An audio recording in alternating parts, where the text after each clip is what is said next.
اعوذ باللہ من الشیطان الرجیم بسم اللہ الرحمن الرحیم رب اشرح لی صدری ویسر لی امری واحلل عقدۃ من لسانی یفقہوا قولی۔ ریاض الصالحین دوسرا حصہ، کتاب الجہاد۔ حضرت سعید بن یزید رضی اللہ تعالیٰ عنہ بیان فرماتے ہیں کہ جب نبی اکرم صلی اللہ علیہ وسلم غزوہ تبوک سے واپس آئے تو لوگ آپ سے ملاقات کے لیے نکلے۔ میں نے بھی بچوں کے ساتھ ثنیۃ الوداع مقام پر آپ سے ملاقات کی۔ اسے ان الفاظوں کے ساتھ ابو داؤد نے صحیح سند کے ساتھ روایت کیا ہے، اور امام بخاری نے اسے اس طرح روایت کیا ہے کہ حضرت سعید رضی اللہ تعالیٰ عنہ نے بیان کیا، ہم بچوں کے ساتھ رسول اللہ صلی اللہ علیہ وسلم کو خوش آمدید کہنے کے لیے جانا شروع ہوئے۔ فائدہ: اس میں جنگ یا سفر سے واپس آنے والے کا سواگت کرنے کی مقبولیت ہے، لیکن بنا کسی تکلف اور فضول خرچی کے۔ آج کل اس کا انداز مختلف ہے کہ لوگوں کو خوب ترغیب دی جاتی ہے، سجاوٹ اور چراغوں کا اہتمام کیا جاتا ہے، اور آتش بازی، ہوائی فائرنگ اور دیگر اس قسم کی فضولیات کا اہتمام ہوتا ہے، اور ان خرافات پر ملک و قوم کا خزانہ بڑی بے دردی سے برباد کیا جاتا ہے۔ یہ شرعاً بھی ناجائز ہے اور ملک و قوم کے ہتوں کے خلاف بھی۔ اس قسم کی فضولیات پر قومی خزانے کو لٹانے کے بجائے اسے بہتر جگہ پر خرچ کرنا چاہیے جس میں ملک و قوم کا کوئی فائدہ ہو۔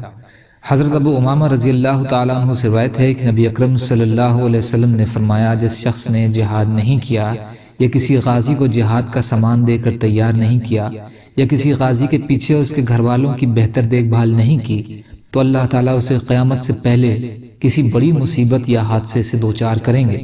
ابو داؤد۔ اس کی سند صحیح ہے۔ فائدہ: اس کا مطلب ہوا کہ جہاد نہ کرنا، نہ کسی مجاہد کو سامان حرب مہیا کرنا، اور نہ مجاہدین کے گھر والوں کی حفاظت و نگرانی کرنا، یہ سارے جرم ایسے ہیں کہ ان پر اللہ تعالیٰ دنیا میں ہی سزا دے دیتے ہیں۔ اس لیے امت مسلمہ کا فرض ہے کہ وہ فریضہ جہاد اور اس کے تقاضوں اور ضروریات سے غفلت اور بے رخی نہ اپنائیں، ورنہ یہ دنیا میں بھی اس کی سزا بھگتیں گے اور آخرت میں سخت عذاب الگ ہوگا۔ حضرت انس رضی اللہ تعالیٰ عنہ روایت فرماتے ہیں کہ رسول اللہ صلی اللہ علیہ وسلم نے فرمایا، مشرکوں سے اپنے مالوں، اپنی جانوں اور اپنی زبانوں کے ساتھ جہاد کرو۔ ابو داؤد۔ اس کی سند صحیح ہے۔ فائدہ: اس میں جہاد کی 3 قسموں کا بیان ہے: مال سے جہاد، نفس سے جہاد اور زبان سے جہاد۔ جہاں جان کے ساتھ جہاد کرنے کی ضرورت ہو وہاں جان کے ساتھ، جہاں مال سے ہو وہاں مال کے ساتھ، اور جہاں زبان سے جہاد کی ضرورت ہو وہاں زبان کے ساتھ جہاد کیا جائے، حسب ضرورت۔ جہاں جس چیز کی ضرورت ہو وہاں اسے اللہ کی راہ میں خرچ کرنے سے گریز نہ کیا جائے۔ یا اللہ ہم سب کو کہنے سننے سے زیادہ عمل کی توفیق عطا فرمائیے۔ یا اللہ مظلوموں کی مدد فرمائیے۔ یا اللہ عزت اور عافیت کی زندگی عطا فرما دیجئے، سچی توبہ کی توفیق عطا فرما دیجئے۔ سبحان ربک رب العزت عما یصفون وسلام علی المرسلین والحمد للہ رب العالمین برحمتک یا ارحم الراحمین۔